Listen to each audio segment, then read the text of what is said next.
مولانا قاری صاحب کا دوسرا سوال یہ ہے کہ مساجد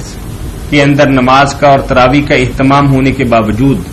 آج کل ایک فیشن سا بن گیا کہ اپنے گھروں کے اندر باقی نمازیں تو نہیں، عشاء کی نماز کا اہتمام کرنے لگے کہ اپنا بیٹا یا بھتیجا یا بانجا یا محلے کی کچھ عورتیں اور مرد آ کے تراویح پڑھ لیں گے، تو کیا اس حالت کے اندر نماز عشاء کا وہاں صرف قائم کرنا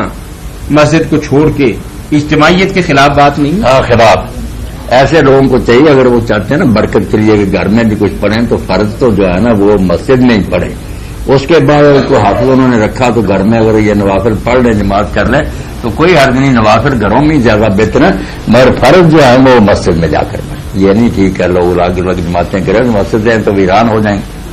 جی، یعنی مسجد فرائض جو فرائض مسجد میں جانا، مسجد کے اندر ادا کر لیں اور سنت اور نوافل جو ہے نا بے شک اس کا گھر کے اوپر گھر میں اہتمام کر لیں تاکہ مسجد کی اجتماعیت اور اللہ کے گھر کا تقدس جو ہے وہ برقرار ہے، اس کو نہیں نقصان پہنچنا چاہیے جی۔ تو